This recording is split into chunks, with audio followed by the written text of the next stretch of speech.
Actually po ma'am ay malapit na pong makumpleto atong delegasyon po natin kasi ang inaasahan po natin na athletes na darating po rito ay 631 and likewise yung mga coaching staff po natin ay 139 at yung total number of delegations po natin ay aabot ng more than 800. And so far sa ngayon po ma'am ay masasabi po natin na although may mga hintayin pa po tayo na darating na mga athletes ay mga 80% of the total number of athletes po natin and delegations ay nandito na po sa Bayugan Central Elementary School at Bayugan National High School. Dito kasi ma'am ang billeting school po natin dito po sa Bayugan City, dito sa Agusan del Sur. Actually in terms of security naman po ng mga athletes po natin so far sa ngayon naman po ay considering that majority ng mga athletes na po natin and likewise yung mga technical officials po natin ay nandito na po sa mga billeting schools na nabanggit po natin ay masasabi po natin ma'am na we are, isalin ako na po yung sarili ko ma'am na we are in good condition and likewise sa panig din po kasi ma'am ng mga billeting schools po natin ay very strict ma'am yung area security po rito. May mga PNP personnel and likewise yung mga members ng Barangay Peacekeeping Action Team ang 24 hours na naka-duty po rito at hindi po basta-basta ma'am yung makapasok po sa mga nasabing billeting schools kasi ma'am ay bago ka makapasok dito ay hinahanapan ka ng ID.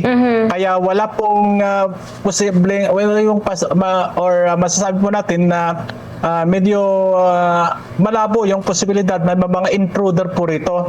Yan ang ultimate aim, ultimate goal ng DepEd Region 1 na actually ma'am kasi kapag sayang hindi ko dala ma'am ngayon yung data noon kasing 2024 yung 2025 na palarong pambansa considering nga po na sa Ilocos Norte po na isagawa ito ay na alampasan yung performance natin sa 2024. Malaki ma'am yung agwat as to medal standing year 2024 as compared to 2025. At ngayon ma'am, ngayong 2026 ay yan po ma'am ang tinatarget po ngayon, yung ultimate goal ng mga athletes po natin na malampasan yung medal standing po natin na kahit pa paano ay kahit po magkit naman lang sana tayo dahil nasa bottom pa rin tayo ma'am although hindi naman sa pinakamababa pero nasa bottom line pa rin tayo but nevertheless in accordance po ma'am sa performance ay nalampasan naman po natin yung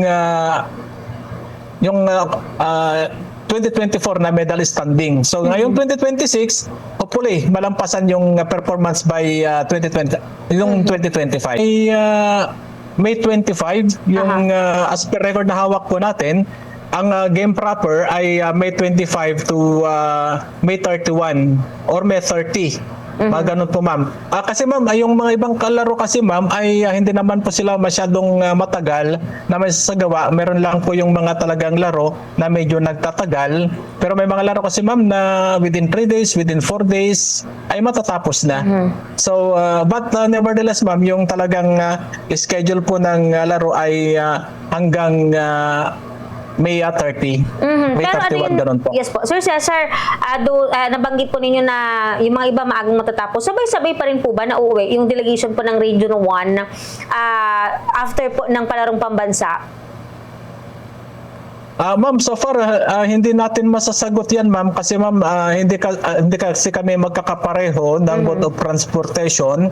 Meron kasi ma'am yung sumakay sa barko, meron din ma'am yung sumakay sa eroplano and likewise yung mga flight po kasi din namin ma'am ay hindi nagkasabay-sabay. Kagaya namin to sa regional office, yung mga advance party ay dumating pa po sila nung May 11 at kami naman po ay May 18. Yung iba ma'am ay darating ngayon at ang ating ang ating pinakamamahal na regional director naman po ay darating po bukas. Karama rin po yung mga key officials pa po ng school supervision offices and likewise key officials ng regional office. So hindi ko mabanggit kasi ma'am kung naka-schedule din sila pero yung naka-schedule kasi ma'am ay hanggang June 1 yung schedule po natin. Pero yung advance party ay may iwan pa po yata sila ma'am para to fix naman po yung tirahan po natin, and likewise yung kitchen, kasi nag-install po kami dito, ma'am, ng kitchen na kung saan mag-i-stay naman po yung mga food committee na hinire, and likewise inorganize po ng DepEd Region 1. Okay po. Sir Cesar, baka meron po kayong mga mensahe na ipaabot, especially dito po sa mga magulang, no, ng mga manlalaro po natin at yung ating mga athletes sa kanilang paglahok sa palarong pambansa ngayong taon. Go ahead po, Sir Cesar.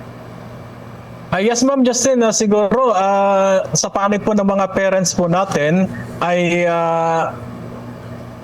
i-encourage na lang po natin o i-emphasize na lang po natin na huwag po silang mag-alala, considering that lahat naman po ng mga technical officials po natin, mga chaperones, mga coaches, trainers, ay nakatutok po sila, ma'am, sa mga athletes po natin, kasama po nila per room, and kami rin po na mga members ng technical working group ay tumutulong sa pagsubaybay, including po yung mga key officials ng regional and the schools division offices, kaya wala pong dapat ikabahala yung mga magulang.